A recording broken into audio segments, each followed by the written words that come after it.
خداوند یسوع مسیح کے عظیم قدوس اور جلالی نام میں تمام فضل ٹیلی ویژن دیکھنے والے ناظرین کی خدمت میں سلام عرض کرتا ہوں۔ ناظرین، میں آپ کا میزبان پادری زبلون دانش آج پھر آپ کی خدمت میں ایک نئے گیسٹ کے ساتھ حاضر ہوں۔ تو آج بھی خوبصورت اور پرفضل کلام کی باتیں آپ تک پہنچائی جائیں گی۔ تو آج ہم تیموتھیوس کے نام پالوس رسول کا پہلا خط، اس کی پہلی 2 آیات پر بات کریں گے۔ تو آج جو میرے ساتھ گیسٹ موجود ہیں، خداوند کے خادم ہیں۔ خدا اپنے خادم کو ملک پاکستان کے مختلف اداروں میں اپنے جلال کے لیے استعمال کر رہا ہے، بائبل کی ٹیچنگ کے تعلق سے، اور اس وقت وہ ایف جی اے بائبل کالج میں ایز اے پروفیسر کے طور پر کام سر انجام دے رہے ہیں، اور اس کے علاوہ اکیڈیمیکلی طور پر وہ ایڈمنسٹریٹر کے طور پر خدا کی خدمت سر انجام دے رہے ہیں۔ آج اس خوبصورت شو میں میں نے ان کو مدعو کیا ہے تاکہ کلام کی پرفضل باتیں آپ تک پہنچا سکیں۔ تو سب سے پہلے میں اپنے گیسٹ پیارے بھائی پاسٹر خرم یونس کو اس خوبصورت شو میں ویلکم کرتا ہوں۔ بہت شکریہ پاسٹر زبلون۔ Thank you. میں سب سے پہلے خدا کا شکریہ ادا کرتا ہوں، اور اس کے بعد میں بھائی عمران اور سسٹر میوش، فضل ٹی وی کی ساری ٹیم، اور بالخصوص آپ کا شکریہ ادا کرنا چاہتا ہوں کہ آپ لوگوں نے بڑی محبت کے ساتھ مجھے انوائٹ کیا اور اس پلیٹ فارم پر خدا کی پرفضل باتیں اور کلام کی خوبصورت باتوں کی تشریح اور تفسیر و تعویل کرنے کا موقع بخشا۔ Thank you. آمین۔ تو پادری صاحب، آج ہم بات کریں گے پہلا تیموتھیوس اور اس کی پہلی 2 آیات پر۔ ہاں جی، تو میں چاہوں گا اگر آپ حوالہ پڑھنا چاہتے ہیں تو آپ پڑھیں تاکہ ہم آگے مزید گفتگو کریں اور ناظرین تک تیموتھیوس کے خط کی انفارمیشن بڑے احسن طریقے سے پہنچا سکیں۔ جی ضرور پاسٹر زبلون، ہم دیکھیں گے، اور میں جتنے بھی سامعین اور ناظرین ہمیں سن اور دیکھ رہے ہیں، میں چاہوں گا آپ بھی ہمارے ساتھ نکالیے۔ بائبل مقدس میں سے دیکھیں گے، نئے عہد نامہ میں ہم دیکھتے ہیں پالوس رسول کا خط تیموتھیوس کے نام، اس کا پہلا خط ہم دیکھیں گے، اور اس کے پہلے باب کی پہلی 2 آیات کی ہم تلاوت فرمائیں گے۔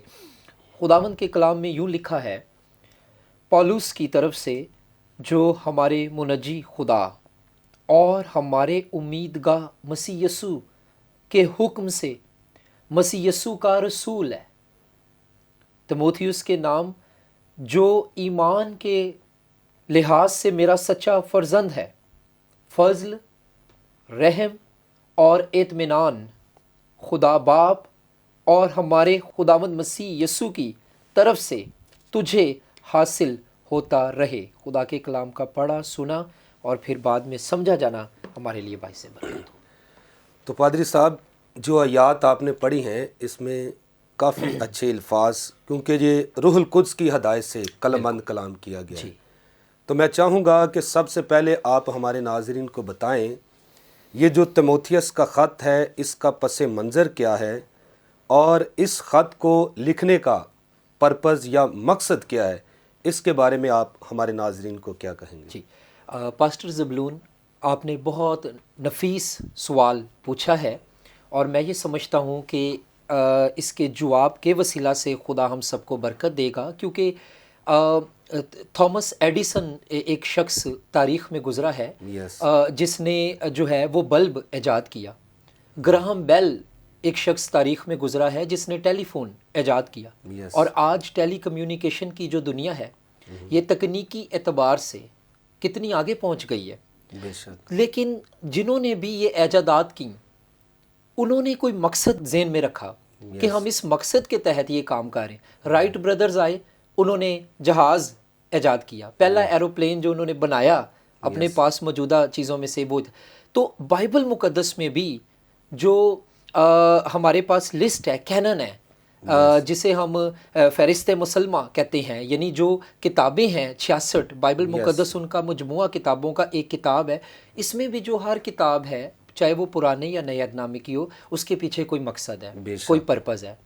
تو پادری زبلون صاحب، ہم دیکھتے ہیں کہ پہلا تیموتھیوس کا جو خط ہے یہ لکھا پالوس نے ہے، اور زیادہ تر اسکالرس یہ کہتے ہیں کہ یہ اس نے مقدونیہ سے لکھا، میسیڈونیا، اور یہ اس نے جس شخص کو لکھا یہ ایک نوجوان تھا تیموتھیوس. یس.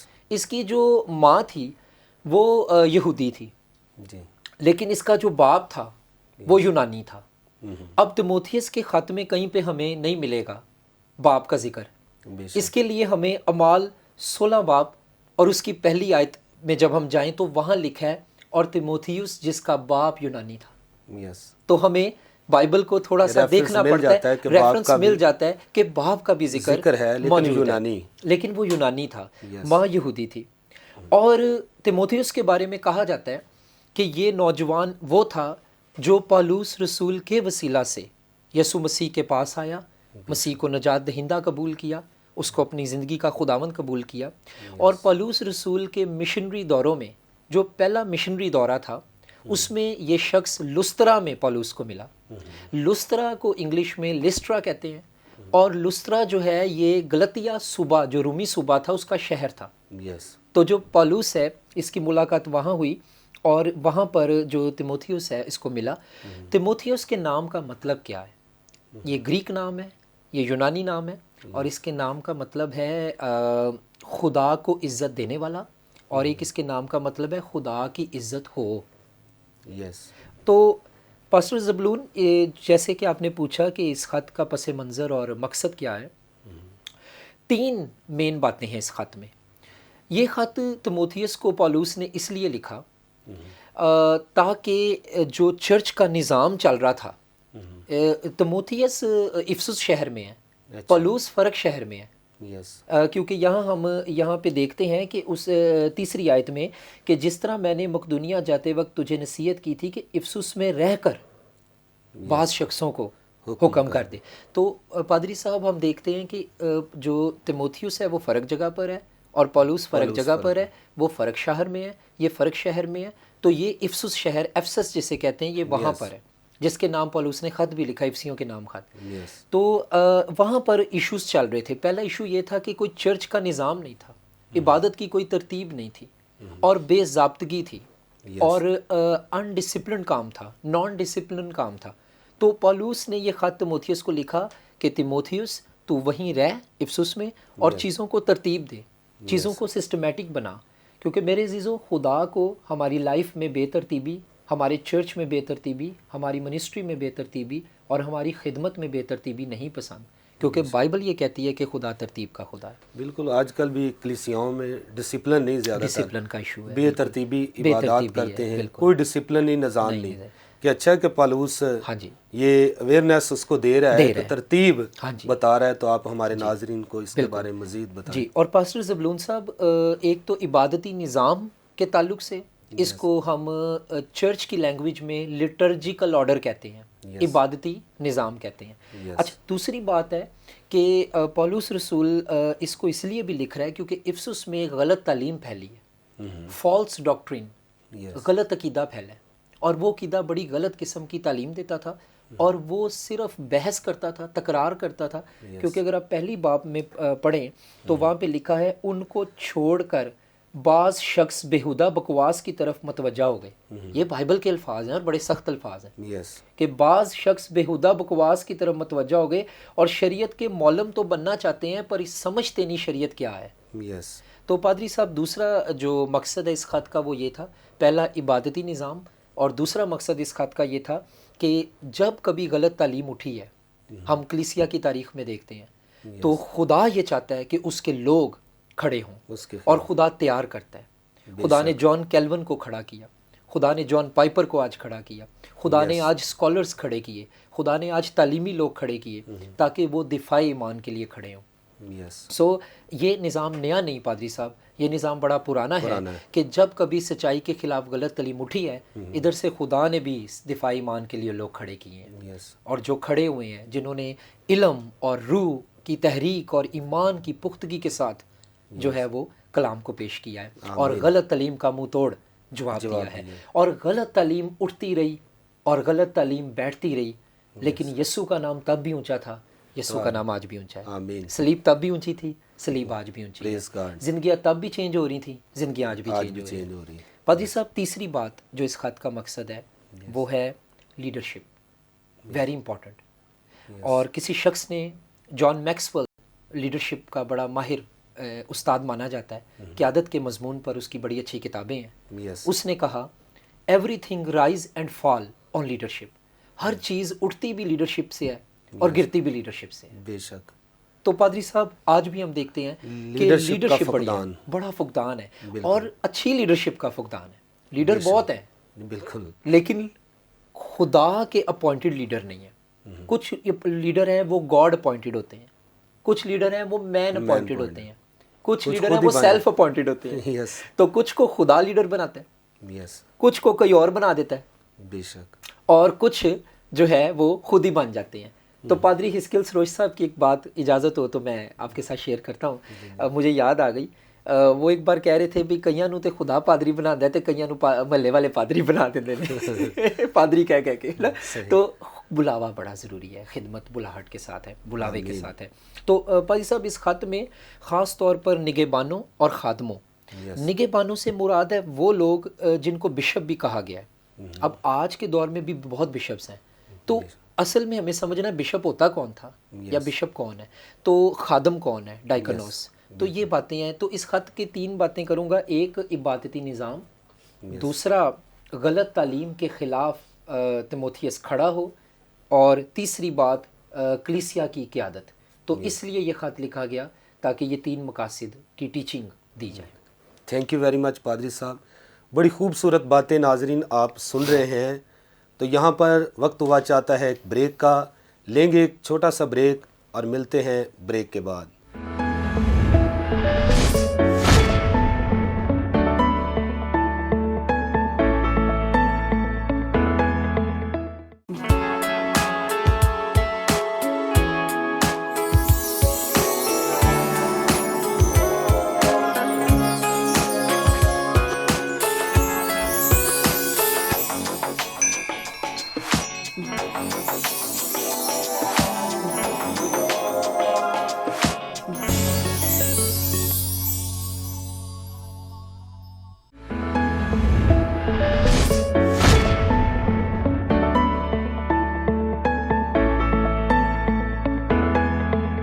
ویلکم بیک ناظرین، آپ دیکھ رہے ہیں پروگرام پرفضل باتیں.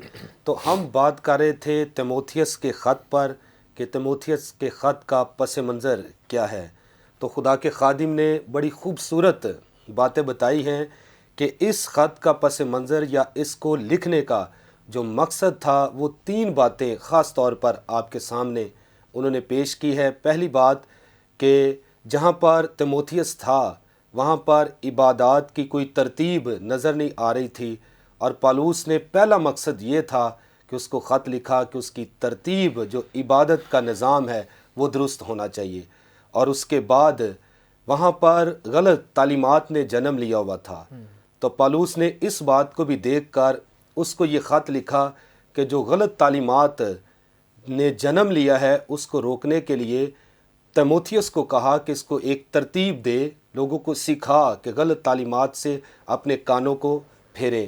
اور تیسری بات خدا کے خادم نے یہ بتائی کہ لیڈرشپ کا، قیادت کا وہاں پر فقدان تھا، تاکہ قیادت کو بھی درست ہونا بہت ضروری ہے.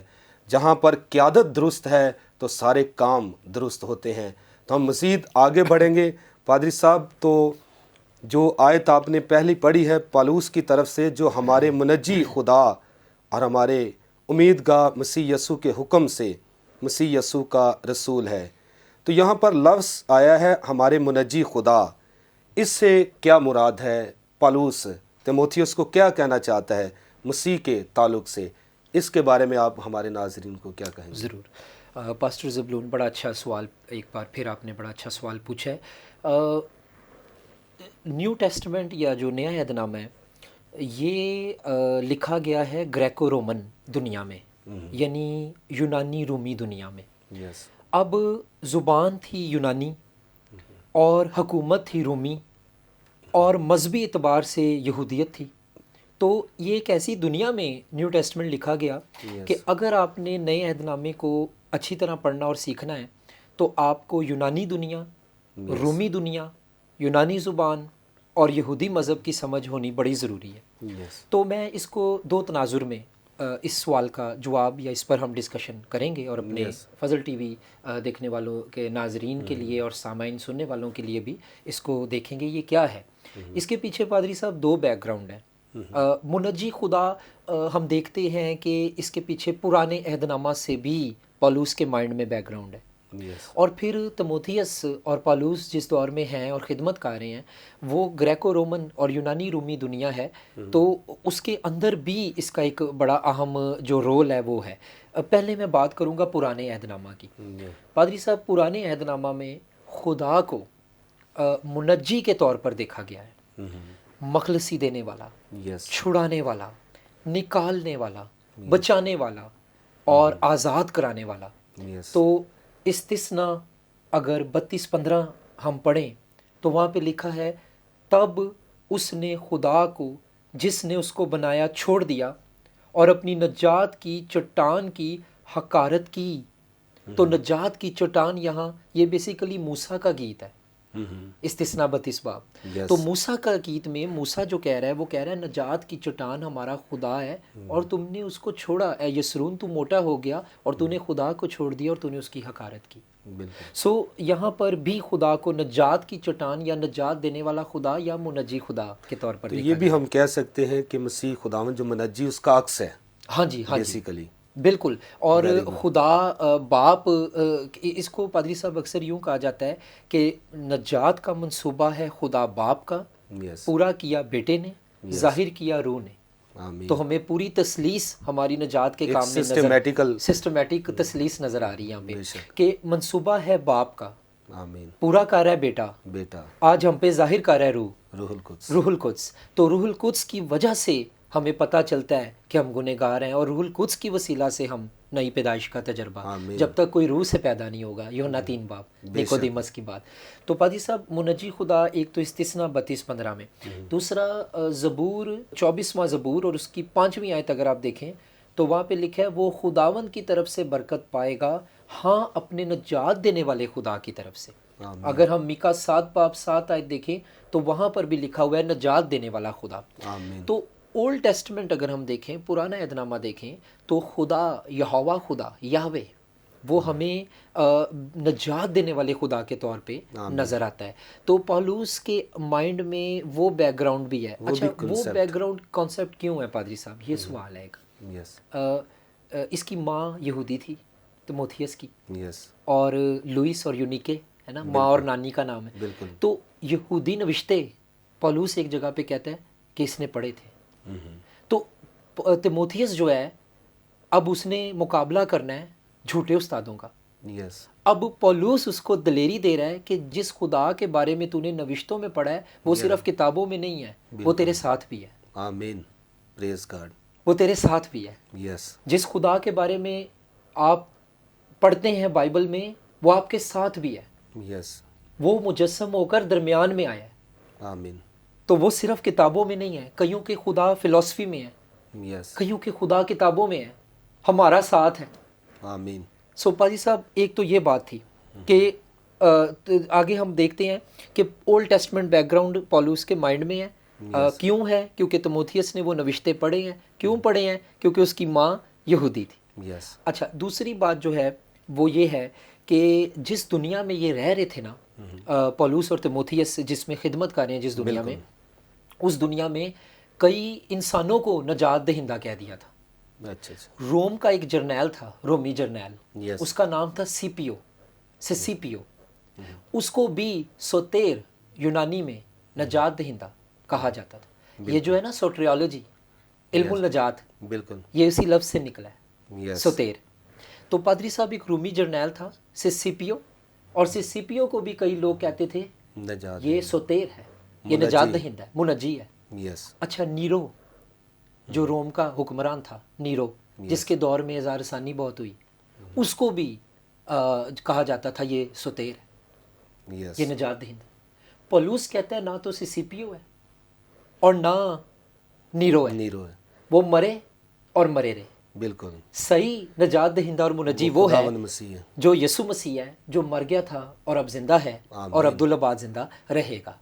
تو وہ کہہ رہا ہے تموتھیس کو کہ تموتھیس تو گھبرانا نہیں، تو ڈرنا نہیں، Yes. جڑا کام میں تینوں دے رہا خدا والوں، جو کام میں تجھے خدا کی طرف سے دے رہا ہوں، تو اس میں اکیلا نہیں ہے، بے شک وہ خدا تیرے ساتھ جو یسوع ہے وہ تیرے ساتھ ہے، وہ خدا جو نجات دینے والا ہے وہ تیرے ساتھ ہے۔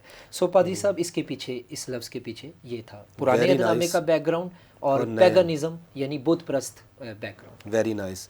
تو آگے اگر بڑھیں تو آگے مسیح خداوند کو ہی کہا گیا امید گاہ مسیح یسوع۔ ہاں جی، تو امید گاہ سے یہاں پر کیا مراد ہے، اس کے بارے میں آپ ناظرین کو کیا کہیں گے؟ جی بالکل پاسٹر صاحب، ایک بڑا مشہور مقولہ ہے، ہوپ سسٹینس لائف، یس، امید پر دنیا قائم ہے۔ بالکل۔ تو لائف تو ویسے ہوتا ہے امید پر زندگی قائم ہے نا، لیکن ہم دنیا کہہ دیتے ہیں، چلیں ٹھیک ہے، ترجمے کے لحاظ سے اتنا ٹھیک نہیں ہے۔ تو پادری صاحب، امید بائبل مقدس کا بڑا فیورٹ سبجیکٹ رہا ہے، اور نئے عہد نامہ میں متعدد حوالہ جات ایسے ہیں جس کے اندر امید کی بات ہے۔ یس، مثال کے طور پہ کرنتھیوں میں جب پالوس کہتا ہے کہ غرض ایمان، امید اور محبت تینوں دائمی ہیں، مگر افضل ان میں محبت ہے۔ تو اس کا مطلب ہے امید جو ہے بڑا رول ہے، بڑا رول رہا ہے۔ اب ہم اس کو سمجھیں گے کہ یہ امید لفظ ہے کیا۔ یس، یونانی زبان میں اس کے لیے لفظ ایلپو استعمال ہوا ہے، یس، اور اس لفظ کا مطلب ہے پادری صاحب بڑا خوبصورت مطلب ہے۔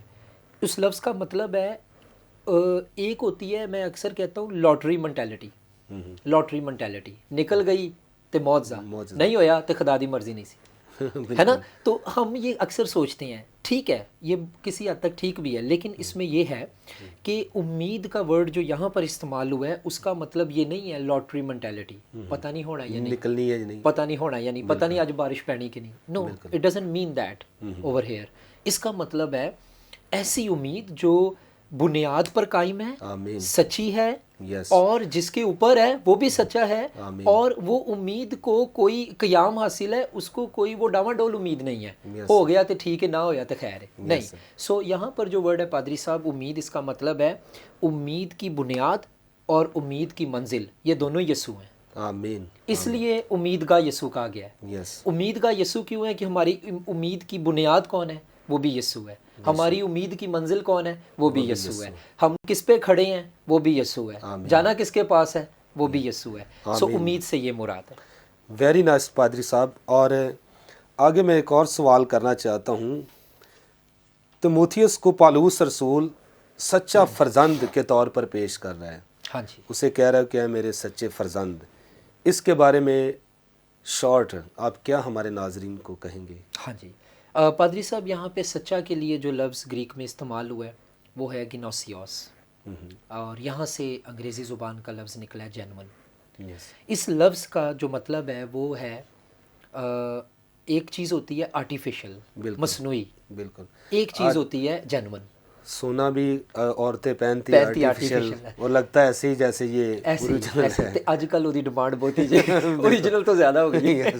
تو اس میں بھائی صاحب سچا فرزند وہ اس کو اس لیے کہتا ہے، پہلی بات یہ کہ تیموتھیوس اس کے وسیلہ سے خداوند کے پاس آیا ہے، آمین، وہ اس کی خدمت کا پھل ہے۔ آمین، اور دوسری بات یہ ہے کہ وہ دیانتدار ہے، وہ اپنے استاد کے ساتھ، اپنے ٹیچر کے ساتھ، اپنے مینٹر کے ساتھ دیانتدار ہے۔ آج میں یہ بتانا چاہتا ہوں، بہت سے لوگ خدمت میں بھی اور خدمت کے علاوہ بھی آپ کی زندگی میں کوئی مینٹر ضرور ہونا چاہیے، آپ کی زندگی میں کوئی ایسا شخص ہونا چاہیے جو آپ کو گائیڈ کرے، جو آپ کو رہنمائی دے، اور جس کی اپنی زندگی خدا کے ساتھ ٹھیک ہو۔ آمین، یہ بڑا ضروری ہے، مینٹر بھی دیکھ کے چوز کیا جاتا ہے، دعا کر کے۔ پادری صاحب کیوں کہا گیا ہے، میں اس کو جلدی سے 1-2 منٹس میں اس کو وائنڈ اپ کروں گا۔ جی جی، کیوں کہا گیا ہے سچا فرزند؟ کیونکہ ایک تو وہ پالوس کے وسیلہ سے اس نے یسوع کو قبول کیا ہے، تیموتھیوس نے۔ دوسرا، تیموتھیوس کی اپنی انٹیگریٹی، شفافیت بڑی ہے، پھر وہ کلام کے ساتھ اور خدا کے ساتھ اور خدا کے بندہ پالوس کے ساتھ دیانتدار ہے۔ وفادار، کیسے وفادار ہے ہم دیکھیں گے۔ اعمال 19 باب میں وہ ہمیں پالوس کے لیے مقدونیہ میں خدمت کرتا نظر آ رہا ہے، ہمیں اعمال 20 میں وہ ہدیہ یروشلم سے لاتا نظر آ رہا ہے، پہلا کرنتھیوں 4 میں وہ کرنتھس کے مسائل کے تعلق سے بھیجا جاتا ہے، پہلا کرنتھیوں 16 باب میں وہ تھسلونیکی کی کلیسیا کے نظام کو دیکھنے جاتا ہے، پھر آگے فلپیوں پہلا باب میں وہ فلپی بھیجا گیا تاکہ پالوس کا نمائندہ ہو۔ تو پادری صاحب فلپی میں مسئلہ ہے تو تیموتھیوس وہاں ہے، کرنتھس میں مسئلہ ہے تموتھیوس وہاں ہے، تھسلنیکے میں مسئلہ ہے، تموتھیوس وہاں ہے. میرے پاس پادری صاحب حوالے لکھے ہوئے ہیں، ٹھیک ہے. آج ابھی افسس میں مسئلہ ہے، تموتھیوس وہاں ہے، یہ جو خط ہماری زیر نظر ہے. تو اس کا مطلب یہ ہے کہ وہ خدا کی خدمت کے لیے ہمہ تنگوش اپنے استاد کے ساتھ، اور جس استاد کو خدا نے اس کی زندگی میں رکھا ہے اس کے ساتھ وفادار ہے، تو پھر وہ سچا فرزندی تو ہے. آمین آمین. تو تھینک یو ویری مچ پادری صاحب. تو یہ جو 2 آیات کی بڑی چیزیں آپ نے ہمارے ناظرین تک پہنچائی ہیں، تو ان کا عملی اطلاق اگر ہم کریں تو آپ کیا ہمارے ناظرین کو آخر میں آخری جو پیغام دینا چاہتے ہیں؟ میں چاہوں گا کہ آپ ہمارے ناظرین کو بتائیں عملی اطلاق کے تعلق سے. ضرور پاسٹر زبلون، میں یہ بتانا چاہتا ہوں فضل ٹی وی دیکھنے والوں کو، تمام ڈیئر ویورز کو اور سب سننے اور دیکھنے والوں کو، کہ پہلی بات یہ ہے کہ پیدا ہونا اچھی بات ہے، پر یہ جان لینا کہ ہم پیدا کیوں ہوئے ہیں یہ بہت اچھی بات ہے. ہر شخص کی زندگی میں خدا کا مقصد ہے. آپ دعا کریں کہ آپ کے لیے خدا کا کیا مقصد ہے، آپ اس بات کو جان سکیں. دوسری بات میں یہ کہنا چاہوں گا کہ خدا آپ کے ساتھ ہے. اس کا نام ایمینول رکھنا، جس کا ترجمہ ہے خدا ہمارے ساتھ ہے. وہ خدا جو پول کے ساتھ ہے، وہ خدا جو تیموتھیوس کے ساتھ ہے، وہ خدا آج اس ہر خادم کے ساتھ ہے جس کو اس نے بلایا ہے اور اپنی خدمت کے لیے چنا ہے. اور تیسری بات، مجھے نہیں پتہ آپ کن مسائل اور دکھوں کا شکار ہیں. بہت سے لوگوں کے چہرے پہ اسمائل ہوتی ہے، دل ٹوٹے ہوتے ہیں، اندر سے وہ ٹوٹے ہیں، پریشان ہیں. کچھ اپنے گناہوں کی وجہ سے شرمندہ ہیں، کچھ اپنی لڑائیوں کی وجہ سے پریشان ہیں. میں آپ کو یہ بتانا چاہتا ہوں، جو دوسری آیت کی 3 الفاظ ہیں، خدا کا فضل، خدا کا رحم اور خدا کا اطمینان، یہ آپ کو حاصل ہوتا رہے. آمین. تھینک یو ویری مچ پادری صاحب. آپ نے اپنا قیمتی وقت دیا تاکہ پرفضل باتیں شو میں آ کر ناظرین تک پرفضل باتیں پہنچا سکیں. تو ناظرین، یہاں پر وقت ہوا چاہتا ہے، ہمیں اجازت دیجیے. پھر ملیں گے نئے گیسٹ کے ساتھ، نئی پرفضل باتوں کے ساتھ، نئے پروگرام کے ساتھ. پاکستان زندہ باد. God bless you all.